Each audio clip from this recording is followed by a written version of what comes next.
السلام علیکم ورحمۃ اللہ وبرکاتہ۔ نحمدہ ونصلی ونسلم علی رسولہ الکریم، اما بعد فاعوذ باللہ من الشیطان الرجیم، بسم اللہ الرحمن الرحیم۔ هو الذی ارسل رسولہ بالہدی ودین الحق لیظہرہ علی الدین کلہ ولو کرہ المشرکون۔ صدق اللہ مولانا العظیم وصدق رسولہ النبی الکریم الامین، ونحن علی ذالک من الشاہدین والشاکرین والحمد للہ رب العالمین۔ درود پاک پڑھیے۔ الصلاۃ والسلام علیک یا رسول اللہ وعلی آلہ واصحابہ وسلم یا حبیب اللہ۔ الصلاۃ والسلام علیک یا رسول اللہ وعلی آلہ واصحابہ وسلم یا نبی اللہ۔ وجب الاحترام سامعین و حاضرین، اللہ کے فضل اور توفیق سے آج کے خطبہ جمعۃ المبارک میں چند باتیں جس موضوع پر عرض کرنا چاہتا ہوں وہ یہ ہے کہ اللہ کے پیغمبر صلی اللہ علیہ وسلم کے تشریف لانے کے بعد کس طرح کی اعتقادی، اخلاقی، سماجی کس طرح کی خرابیاں تھیں جن کی اصلاح ہوئی ہے، اور تھوڑا سا میں تذکرہ کروں گا کہ اس حوالے سے جو اصلاحات آپ صلی اللہ علیہ وسلم نے فرمائی ہیں تو وہ اصلاحات کیا ہیں۔ نبی کریم صلی اللہ علیہ وسلم آپ سے پہلے بھی انبیاء آئے اور ایک کے بعد دوسرے نبی کی آمد کا مقصد ایک ہی رہا ہے، حضرت آدم سے شروع ہونے والے دین کی دعوت اور تبلیغ، اور نبی صلی اللہ علیہ وسلم کے دور تک جو بھی جس طرح کی بھی خرابیاں لوگوں کے اعتقادات کے اندر پیدا ہوئیں، چونکہ ایک طویل عرصہ حضرت عیسیٰ علیہ السلام کے بعد گزرا اور تقریباً 571 سال بعد حضرت عیسیٰ علیہ السلام کے اس دنیا سے اٹھائے جانے کے بعد نبی صلی اللہ علیہ وسلم کی ولادت ہوئی ہے۔ تو اس تناظر میں بہت ساری خرابیاں سماجی، معاشرتی، اعتقادی وہ دنیا کے اندر آ چکی تھی، تو اللہ تعالیٰ نے اپنے پیغمبر کو دین اسلام کا آخری اور حتمی ایڈیشن دے کر دنیا کے اندر مبعوث فرمایا، اور یہ اعلان فرما دیا کہ اب یہ دین محفوظ بھی رہے گا، کوئی مائی کا لال اس میں تبدیلی نہیں کر سکتا، اور یہ غالب بھی رہے گا۔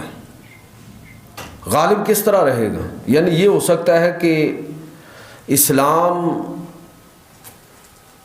نہیں کہنا چاہیے بلکہ کہہ لیں مسلمان، یہ ہو سکتا ہے کہ مسلمان سیاسی طور پر مغلوب ہو جائیں، معاشی طور پر دوسری قومیں ان پر غلبہ پا لیں، لیکن فکری اعتبار سے اسلام کبھی زوال کا شکار نہیں ہوگا۔ اس کی وجہ اور سبب کیا ہے کہ وہ ایسے دلائل اور ایسی تعلیمات رکھتا ہے جو دلائل ہر دور کے اندر غالب آنے والے ہیں، اور تعلیمات ایسی ہیں کہ ہر دور کی عقل اور دانش کو اپنی طرف متوجہ کرنے والی ہے۔ تو نبی رحمت صلی اللہ علیہ وسلم اس دین کے ساتھ مبعوث ہوئے، اس کے آخری اور حتمی ایڈیشن کے ساتھ مبعوث ہوئے، اور اللہ نے اعلان فرما دیا کہ هو الذی ارسل رسولہ بالہدی ودین الحق لیظہرہ علی الدین کلہ، کہ تمام ادیان پر اب اس کو غالب۔ اور یہ بات اگرچہ کتنی ہی لوگوں کو ناپسند کیوں نہ ہو، لیکن اللہ نے اپنے نبی کو بھیج دیا ہے ہدایت اور دین حق کے ساتھ، اور اب اس کا غلبہ قیامت تک رہے گا۔ اللہ کے نبی صلی اللہ علیہ وسلم نے کیا اصلاحات کی؟ ان اصلاحات کو ہم کئی جہات سے اور کئی پہلوؤں سے دیکھ سکتے ہیں۔ مثلا ایک دور میں یہ تصور تھا کہ محض عقیدہ جو ہے یہ کامیابی کے لیے کافی ہے،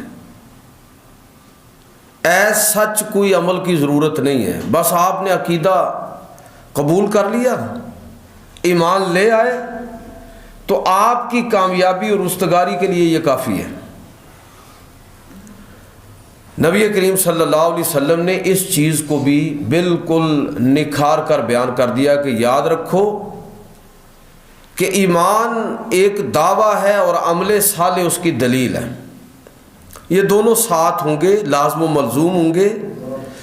عمل کے بغیر ایمان ایک ایسا دعویٰ ہے جو بغیر دلیل کے ہے۔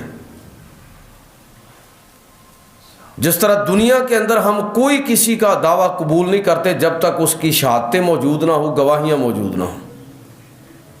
محض دعویٰ کوئی حیثیت نہیں رکھتا۔ اس لیے سورۃ العصر کے اندر آپ وہ ساری تفصیلات پڑھتے ہیں کہ وَالْعَصْرِ إِنَّ الْإِنسَانَ لَفِي خُسْرٍ إِلَّا الَّذِينَ آمَنُوا وَعَمِلُوا الصَّالِحَاتِ وَتَوَاصَوْا بِالْحَقِّ وَتَوَاصَوْا بِالصَّبْرِ۔ تو جب تک ایمان کے ساتھ عمل صالح شامل نہیں ہوگا اس وقت تک سارے انسان جو ہے وہ خسارے میں ہوں گے۔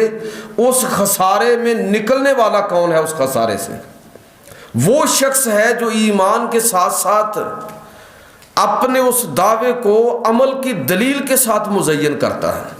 لہذا میرے بھائیوں، اس بات کو بہت اچھی طرح ہمیں سمجھنا چاہیے کہ عمل کے بغیر دعوے کی کوئی حیثیت نہیں ہوگی۔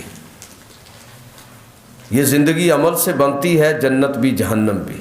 یہ خاکی اپنی فطرت میں نہ نوری ہے نہ ناری ہے۔ یہود و نصارہ کا کیا مسئلہ تھا؟ یہی مسئلہ تھا ان کا۔ قرآن مجید فرقان حمید کے اندر اللہ رب العزت فرماتا ہے کہ یہ وہ لوگ ہیں وقالت الیہود والنصارى نحن ابناء اللہ واحباؤہ، کہ یہ کہتے تھے کہ ہم تو اللہ کے پسندیدہ ہیں۔ آج بھی ہمارے ممبروں سے اس انداز میں امت محمدیہ کے فضائل بیان کیے جاتے ہیں کہ جیسے ہم نے کوئی بہت بڑا نا احسان کر دیا اسلام قبول کر کے، اور اللہ تعالیٰ معاف فرمائے کہ ہم نے رسول اللہ کا کلمہ پڑھ کے آپ کے ساتھ کوئی بڑا احسان کا رویہ اختیار کیا ہے۔ یاد رکھیے کہ اللہ کی چہیتی قوم بنی اسرائیل پے در پے پیغمبر اللہ نے بھیجے اس قوم کے اندر تسلسل کے ساتھ، لیکن اسی قوم کو جس کا آپ سورۃ البقرہ پڑھیں اور باقی صورتیں آپ کو پتہ چلے گا اللہ نے کتنے انعامات ان پر کیے، لیکن اس کے باوجود بھی جب وہ قوم راہ حق سے ہٹی ہے تو اللہ کا عذاب آنے میں دیر نہیں لگی۔ یہ یاد رکھیے کہ امت محمدیہ کی بڑی فضیلتیں ہیں، لیکن یہ فضیلت کب ہمیں ملے گی؟ یہ فضیلت اس وقت ہمیں نصیب ہوگی جب اللہ اور اللہ کے رسول کے حکم کے مطابق ہم اپنی زندگی کو ڈالنے کی کوشش کریں گے۔ میرا دعویٰ کر دیا کہ بس ٹھیک ہے جی مسلمان ہیں، بہت سارے مسلمانوں کے قبرستان سے قیامت کے دن ایسے لوگ اٹھیں گے جن کا اسلام کے ساتھ کوئی سرے سے تعلق ہی نہیں ہوگا، ویسے ان کے جنازے پڑھے گئے ہوں گے، ان کے لیے اصحال ثواب کی مجلسیں بھی سجائی گئی ہوں گی، لیکن دنیا سے ایمان لے کے نہیں رخصت ہوئے تو کیا فائدہ ہوگا؟ ان دعاؤں کا دعا کافر کے حق میں نہیں ہے، مومن کے لیے ہے، گناہ گار مومن کے لیے ہے، اس کے گناہ معاف ہوں گے، صالح مومن کے لیے ہے، اس کے درجے بلند ہوں گے۔ تو اس لیے یاد رکھیے کہ پہلی جو بہت بڑی غلطی پہلی قوموں کے اندر یہود و نصارہ اور دیگر قوموں کے اندر تھی، جس کی اصلاح اللہ کے پیغمبر صلی اللہ علیہ وسلم نے فرمائی، وہ یہ کہ آپ نے لوگوں کو بتایا کہ بھائی ایمان صرف دعوے کا نام نہیں ہے، یہ ایمان عمل صالح اور ایمان یہ آپس میں ملے ہوئے ہیں، لازم و ملزوم ہیں، یہ ایک دوسرے سے جدا نہیں ہے۔ اچھا اب آگے چلیے، اللہ کے پیغمبر صلی اللہ علیہ وسلم نے لوگوں کے عقیدوں کی بھی اصلاح فرمائی۔ بھئی ہر دور میں روز اول سے لے کر قیامت تک یہ دنیا کبھی بھی اللہ کو ماننے والوں سے خالی نہیں ہوگی۔ جب خالی ہوگی نا قیامت آ جائے گی، تعداد کم و بیش ہو سکتی ہے، لیکن اللہ کی توحید کو ماننے والے، پیغمبروں کو ماننے والے اور ان کی تعلیمات پر عمل کرنے والے قیامت تک رہیں گے۔ نیک اور صالح لوگوں کی وجہ سے یہ دنیا قائم بھی ہے، قائم رہے گی۔ لیکن اللہ کے نبی صلی اللہ علیہ وسلم جب تشریف لائے تو عمومی طور پر عقیدوں کے حوالے سے صورت حال کیا تھی کہ مثلا سارے ہی لوگ اس وقت صحیح توحید کو ماننے والے بھی تھے، لیکن اس کے ساتھ ساتھ بہت سارے لوگ ایسے تھے کہ توحید کو تو مانتے ہیں، اللہ کو تو مانتے ہیں، لیکن اس توحید کو خالص نہیں رکھ پائے۔ سارے مذاہب نے توحید کی بات کی ہے، آپ تمام مذاہب کا جائزہ لیں، یہودی بھی ایک ہی اللہ کے قائل ہیں، عیسائی بھی 3 خداؤں کو ماننے کے باوجود کہ باپ بیٹا اور روح القدس، حضرت عیسیٰ علیہ السلام اللہ باپ ہے، عیسیٰ بیٹے ہیں، اور روح القدس جبریل امین، ان تینوں کے مجموعے کو خدا تسلیث سے اس کو کہتے ہیں۔ قرآن کہتا ہے لقد کفر الذین قالوا ان اللہ ثالث ثلاثہ، یہ جو لوگ کہتے ہیں نا کہ خدا 3 میں سے تیسرا ہے، 3 in 1 اور 1 in 3 کا جو تصور عیسائیوں کے اندر ہے، قرآن نے اس کو رد کیا۔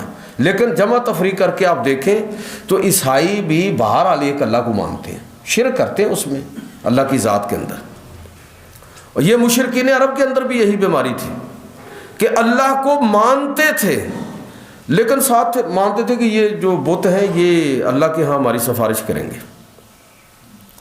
توحید کے قائل ہونے کے باوجود وہ مشرک قرار پائے، قرآن نے ان کو مشرک کہا ہے کہ اللہ تعالیٰ کی ذات، اس کی صفات، اس کے افعال اور اس کی عبادت کے اندر دوسروں کو شریک کرنا یہ شرک ہے، اور اللہ کے ہاں شرک کی معافی نہیں ہے۔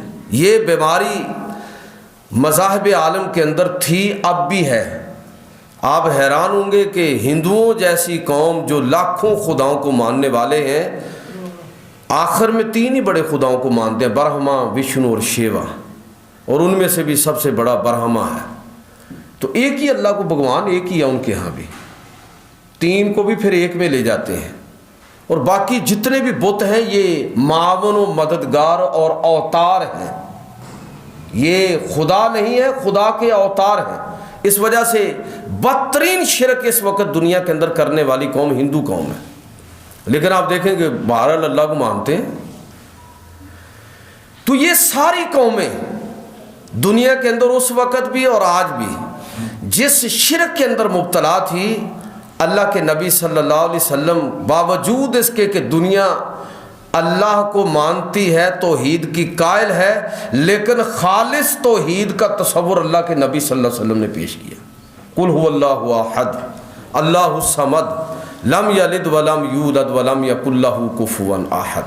اللہ کے نبی جو تبدیلی لے کر آئے اعتقادات میں، عقیدہ توحید میں، وہ ہے کہ اللہ کی ذات وحدہ لا شریک ہے، یہ 2 یا 3 والے کوئی چکر نہیں ہے۔ قل هو اللہ احد، اور اللہ رب العزت کسی کی مدد کا بھی محتاج نہیں ہے کہ اس کو کوئی ضرورت ہے کہ دوسرے لوگ اس کے کاموں میں ہاتھ بٹائیں، نہ اس کی صفات میں، نہ ذات میں، نہ افعال اور عبادت میں کوئی شریک نہیں ہے، کسی کا باپ اور بیٹا نہیں ہے، وہ وحدہ لا شریک ہے، ہر طرح کے شائبے کو دور کر دیا توحید سے۔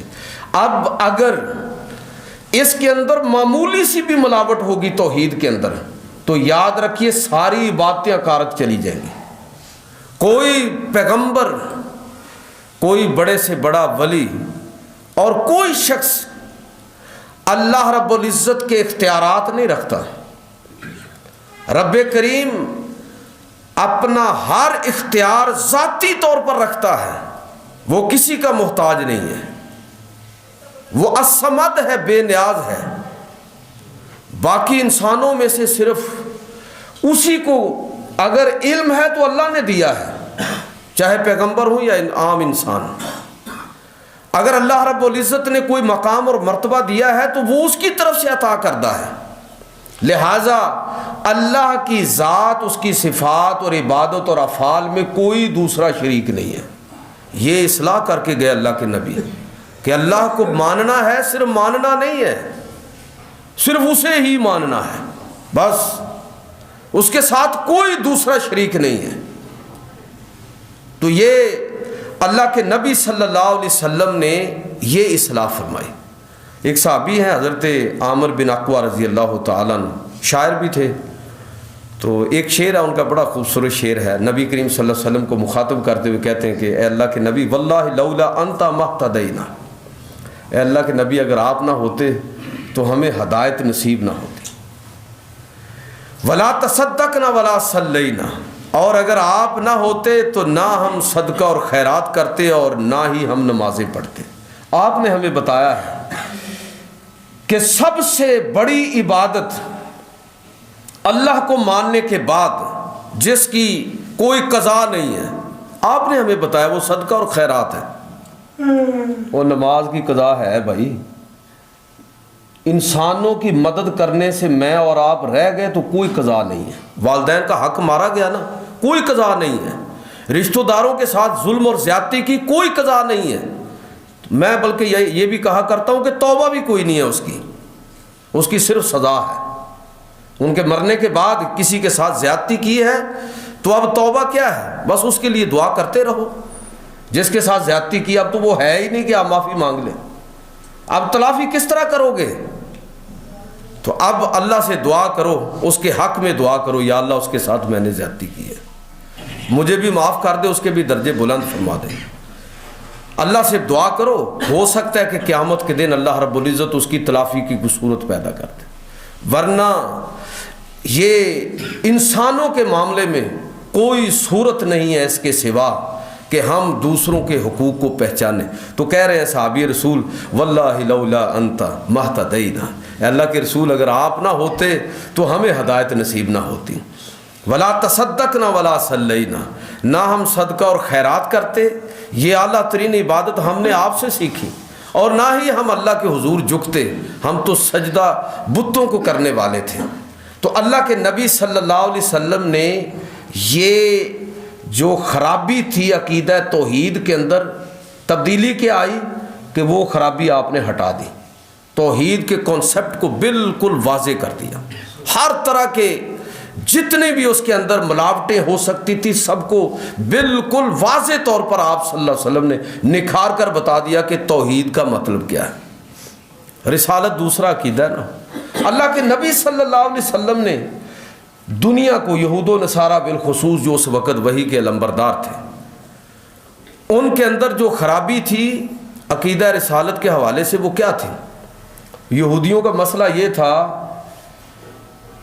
کہ پیغمبروں کو قتل تک کر دیتے تھے، اور کتنے ہزاروں پیغمبروں کو انہوں نے قتل کیا، شہید کیا۔ صرف حضرت زکریہ والا وہ واقعی ہے، وہ تو قرآن نے ذکر کیا نا، اس کے علاوہ بہت سارے پیغمبروں کو، حضرت یحییٰ علیہ السلام، حضرت زکریہ علیہ السلام اور دیگر بہت سارے پیغمبر بنی اسرائیل کے اندر جو مبعوث ہوئے، تو ان کے ساتھ جس طرح انہوں نے ظلم و ستم کیا اور ان کو شہید کیا، تو صرف یہی نہیں کہ شہید کر دیتے تھے، بلکہ اس کے ساتھ ساتھ ایسے بدبخت تھے کہ پیغمبروں کے بارے میں یعنی ایسی باتیں کہہ دیتے تھے جو ہم کسی شریف آدمی کے بارے میں بھی نہیں کہہ سکتے، جن کو شاید یہ سٹیج سے بیان کرنا بھی ممکن نہیں ہے، چونکہ میں تو ایسی جگہ پر کھڑا ہوں کہ میرے اوپر لازم ہے کہ میں وہ چیزیں پڑھوں، تاکہ تو بائبل کو جو پڑھا اور اس میں وہ ریفرنس دیکھے، کوئی یقین کریے کہ ان کا تذکرہ کرنا بھی ممکن نہیں ہے، یعنی اگر شراب ہو، بدکاری ہو اور خیانت ہو، تو وہ ساری چیزیں ان بدبختوں نے اللہ کے انبیاء کی طرف منسوب کی ہوئی ہیں، ایسے بدبخت لوگ یہودی۔ تو ایک طرف یہ خرابی یہودیوں کے اندر عقیدہ رسالت کے حوالے سے، اور دوسری طرف آپ عیسائیوں میں دیکھیں کہ وہ دوسری انتہا پر چلے گئے، کہ جب عیسیٰ علیہ السلام کے معجزات کو دیکھا کہ مردوں کو اللہ کے حکم سے زندہ کر دیتے ہیں، غیب کی خبریں بھی بتاتے ہیں، اللہ کے عطا کردہ علم کے ساتھ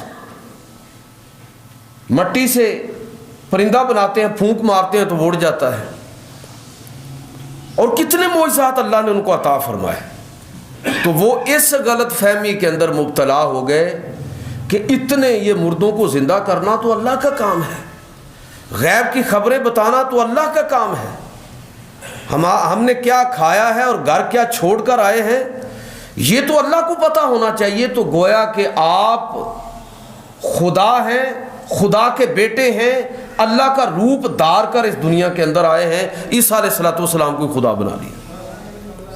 تو اللہ رب العزت نے اور اللہ کے نبی صلی اللہ علیہ وسلم نے ان کی یہ اصلاح کر دی کہ ایسا نہیں ہے.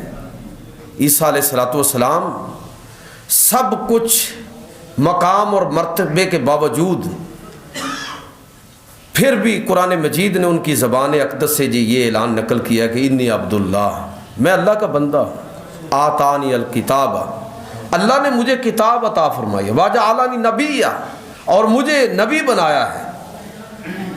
ایک توازن قائم کر دیا.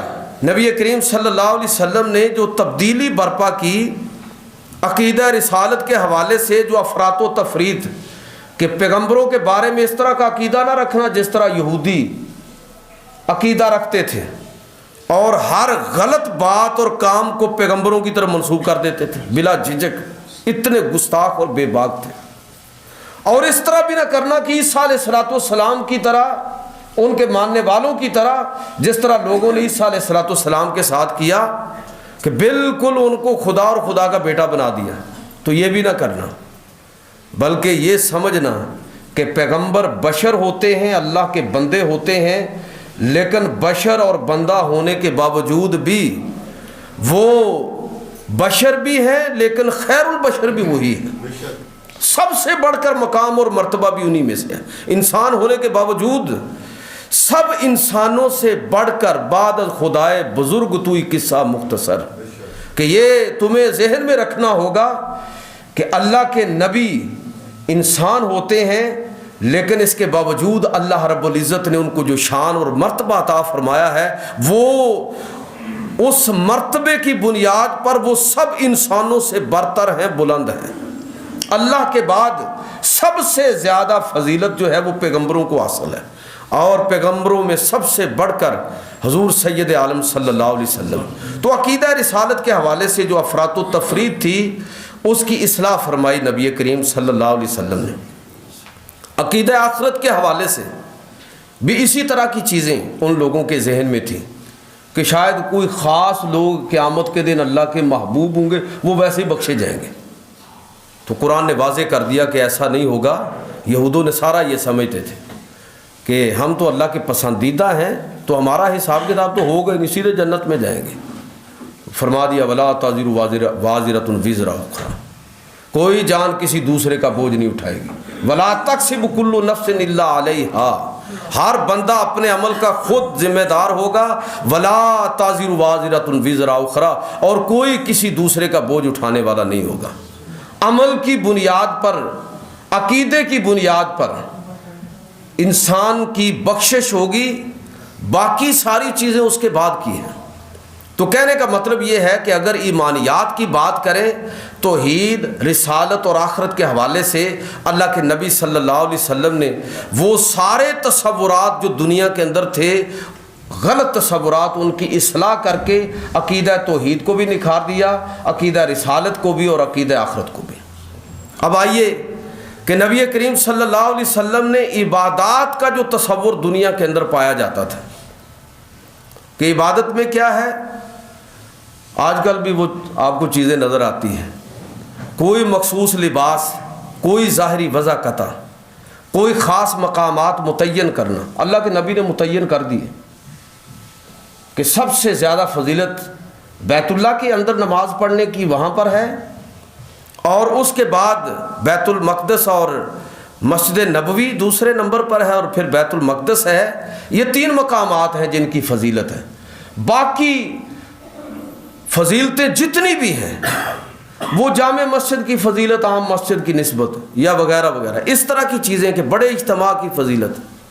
لیکن کوئی آدمی اپنے طور پر اس چیز کا تعین کرنے کی کوشش کرے, کسی خاص مقام کا یا کسی خاص وضع قطع کا یا کسی خاص لباس کا. آپ کو لوگ ملیں گے اللہ کے نام پر سنگل ڈالے ہوئے گلوں کے اندر, پیدل چلنے کو عبادت سمجھتے ہیں, جو ننگے پاؤں جا رہے ہیں. وہ جو تھا ہندوؤں کے اندر نہیں تھا تصور یاترا کا کہ فلاں دیوتا اور فلاں اوتار کے لیے یہ یاترا پر جا رہے ہیں جی، ٹل پہنے ہوئے ہیں اور مخصوص رنگ کے لباس پہنے ہوئے ہیں. ہمارے ہاں بھی ایسے لوگ آپ کو مل جائیں گے، بالکل لا یعنی باتیں ہیں. سورۃ الحج پڑھ کے دیکھیے کس طرح کی چیزوں کو اہل عرب نے عبادت بنا رکھا تھا کہ سیٹیاں مارنا، خاص طرح کے لباس پہننا، گلے میں رسی ڈالنا، نتھ پہننا، ننگے طواف کرنا، سمجھتے تھے عبادت ہے. آج بھی بڑے لوگ آپ کو نظر آئیں گے جو سمجھتے ننگا رہنا عبادت ہے. جو اللہ کا ولی ہے وہ جتنا لباس مختصر، اس قوم کا حال آپ دیکھیں کہ جتنا لباس مختصر ہو ہم سمجھتے اتنا ہی یہ پہنچا ہوا ہے، اور اگر بالکل ہی کچھ نہ پہنا ہو تو ہم کہتے ہیں کہ یہ تو بس فنا فی اللہ ہو گیا. بھائی وہ ایک بیچارہ جاہل آدمی ہے. اگر اللہ نے آپ کو عقل اور شعور دیا ہے تو آپ اس عقل اور شعور کو بروئے کار لائیں، قرآن و سنت کو پڑھیں، اللہ کے پیغمبر کی تعلیمات کو دیکھیں. یہ جہالت ہے، اس کا کوئی اسلام کے ساتھ تعلق نہیں ہے. ننگا ہونا یہ کون سی فضیلت ہے؟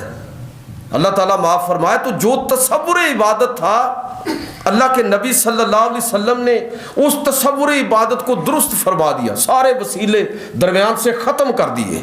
اب اللہ تک پہنچنے کا ایک ہی وسیلہ ہے اور وہ محمد رسول اللہ صلی اللہ علیہ وسلم، بس باقی کوئی وسیلہ نہیں ہے، ایک ہی وسیلہ ہے. اور اللہ کے نبی صلی اللہ علیہ وسلم نے بھی واضح کر دیا کہ میرے رخصت ہونے کے بعد، اب مجھ پر ایمان لانے کے بعد قرآن اور میری سنت ہی تمہارے لیے، اللہ کے لیے، اللہ کی راہ میں اللہ کی طرف رجوع کے لیے، یہی تمہارے لیے بنیاد ہے. میری بات کوئی دلیل نہیں ہے، کسی بڑے سے بڑے مذہبی رہنما کی بات کوئی دلیل نہیں ہے. دلیل صرف قرآن ہے اور اللہ کے نبی صلی اللہ علیہ وسلم کی حدیث اور سنت ہے. جو شخص بھی ہماری اس کے مطابق رہنمائی کرے گا اس کو ہم رہنما بھی مانیں گے، اس کو راہبر بھی مانیں گے اور اس کے شکر گزار بھی ہوں گے. لیکن اس سے ہٹ کر جو چیز بھی قرآن و سنت پر زائد ہوگی وہ ناقابل قبول ہے، قابل رد ہے. یہ اللہ کے نبی صلی اللہ علیہ وسلم یہ فرما کے اس دنیا سے رخصت ہوئے. تو آپ صلی اللہ علیہ وسلم نے عبادت کے تصور کو بالکل واضح کر دیا، اعلان کر دیا اللہ رب العزت نے حضور کی زبان سے کہ نحن اقرب الیہ من حبل الورید. جو بندہ بھی میرے قریب ہونا چاہتا ہے ہم تو اس کی شاہ رگ سے بھی زیادہ قریب ہیں. وہ اللہ کو پکارے تو صحیح، اپنا تصور کانسیپٹ تو ٹھیک کرے. اللہ رب العزت، صحیح بات یہ ہے کہ جس بندے کو یہ بات سمجھ آ جاتی ہے نا کہ اللہ ہی صحیح معنوں میں سنتا ہے بندے کی، تو وہ بندہ اللہ کے سوا کسی اور کو پکارتے ہی نہیں ہے. بھئی اللہ ہی سنتا ہے نا، تو پھر کسی دوسرے کو کیوں پکارے؟ تو اللہ کی بارگاہ میں جھکنا، اللہ کی بارگاہ میں استغاثہ کرنا، یہ عبادت ہے.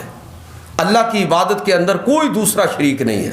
اور اللہ کے پیغمبر صلی اللہ علیہ وسلم، میں بس ایک حدیث سنا کے بات کو مکمل کرنا چاہوں گا. حضور نے فرمایا اس طرح عبادت کرو تم اپنے رب کی، ان تعبد اللہ کأنک تراہ، اللہ کی عبادت ایسے کرو گویا اللہ کو دیکھ رہے ہیں. فإن لم تکن تراہ فإنہ یراک. اور اگر یہ تصور پختہ نہیں ہے تو یہ سمجھ لو کہ تم تو اللہ کو نہیں دیکھ رہے، تو یہ تصور پختہ کر لو کہ اللہ رب العزت مجھے دیکھ رہا ہے. اب آپ اندازہ کیجئے کہ جو آدمی اس تصور میں زندہ رہتا ہے کہ چلو میں تو نہیں اللہ کو دیکھ رہا، ہم کمزور لوگ ہیں، ہمارے ایمان کمزور ہیں، لیکن یہ تصور اگر ہم پختہ کر لیں کہ میرا رب مجھے دیکھ رہا ہے، میرا ہر عمل میں اپنے رب کی نظروں کے سامنے کر رہا ہوں، تو دیکھیے کہ بندے کی زندگی کا رخ کیسے بدلے گا. پوری زندگی عبادت بن جاتی ہے، اس لیے کہ ہر لمحہ اس پر جو تصور غالب ہے وہ کیا ہے؟ میرا اللہ مجھے دیکھ رہا ہے، میرا رب مجھے دیکھ رہا ہے. جب اس تصور کے ساتھ بندہ اپنی ذمہ داریوں کو ادا کرنے کی کوشش کرتا ہے تو پھر اس کی پوری زندگی عبادت بن جاتی ہے. یہ کوئی نہیں رہتی کہ یہ دینداری ہے، یہ دنیا داری ہے. کوئی چیز دین سے باہر نہیں ہے، ہر چیز دین ہے. آپ کا کاروبار کرنا بھی دین ہے، آپ کا سروس کرنا بھی دین ہے، آپ کا مزدوری کرنا بھی دین ہے، آپ کا سونا اور اٹھنا یہ بھی عبادت ہے جب انسان کا رخ ٹھیک ہو جاتا ہے. تو اللہ کے نبی صلی اللہ علیہ وسلم ان تمام تصورات کو رد کر کے اور درست دنیا کے معاملات کو چھوڑ کے نا ملانگ شلانگ بن کے ادھر ادھر کو سائڈ پر آدمی ہو جائے تو شاید اللہ کے بڑا قریب ہو. حضور نے فرمایا لا رہبانیت فی الاسلام، اسلام میں کوئی رہبانیت نہیں ہے. دنیا کے اندر کھبو اور ان حالات کا مقابلہ کرو، قطع تعلق ہی نہیں، حالات کے اندر رہو. کہ اللہ کے نبی صلی اللہ علیہ وسلم دنیا چھوڑ کے، یہ غار حرا کی بات تو ہم کرتے ہیں لیکن اس پر غور نہیں کرتے کہ یہ نبوت کے اعلان سے پہلے چند ماہ، زیادہ سے زیادہ 6 ماہ ہے کہ آپ بسا اوقات چلے جاتے تھے. اچھا کبھی اعلان نبوت کے بعد بھی آپ غار حرا گئے ہیں؟ ایک روایت آپ ثابت کر دیں. اسی دنیا کے اندر رہے ہیں، خاندانی زندگی گزاری ہے، خاندان کے اندر جڑ کر رہے ہیں، بیٹیوں کی پرورش کی ہے، رشتہ داروں کے حقوق کو ادا کیا ہے، ہر تکلیف اور دکھ برداشت کیا ہے. یہ ساری باتیں ہیں. کس عبادت کی تلاش میں ہو؟ لا رہبانیت فی الاسلام. اور جو مسیحیوں نے عبادت بنا لیا تھا، سورہ حدید کے اندر اللہ رب العزت فرماتا ہے کہ رہبانیت ابتدعوها ما کتبنا علیہم، یہ رہبانیت انہوں نے خود اپنے اوپر فرض کر لی ہے، ہم نے ان پر لازم نہیں کیا. تو میرے بھائیوں، میں کہنا یہ چاہتا ہوں کہ اللہ کے نبی جو تبدیلی لے کر آئے تو آپ نے یہ تبدیلی برپا کی کہ لوگوں کو بتایا کہ ایمان صرف ایک دعویٰ کر دینا کافی نہیں، اس کے ساتھ عمل صالح یہ لازم و ملزوم ہے، اس کے بغیر کامیابی نہیں. دوسری چیز میں نے یہ عرض کی ہے کہ آپ نے توحید، رسالت اور آخرت کے حوالے سے لوگوں کے کانسیپٹ بالکل کلیئر کر دیے. اس میں اب کسی طرح کا کوئی آدمی الجھن کے اندر پڑتا ہے تو وہ اپنی جہالت کو روئے. قرآن و سنت کے اندر اس کے دلائل میں کوئی کمی نہیں ہے. اللہ کے نبی صلی اللہ علیہ وسلم نے عبادت کے تصور کو بالکل واضح کر دیا کہ عبادت کس چیز کا نام ہے. خاص چیزوں، کچھ رسوم و آداب کو ادا کر لینا یہ صرف عبادت نہیں ہے، بلکہ عبادت اگر تم چاہو، اور اسلام یہی چاہتا ہے کہ تمہاری پوری زندگی عبادت کے اندر بدل سکتی ہے اگر تمہارا زاویہ نگاہ اور طرز فکر اور طرز عمل جو ہے وہ درست ہو جائے. اللہ تعالیٰ مجھے اور آپ کو عمل کی توفیق عطا فرمائے.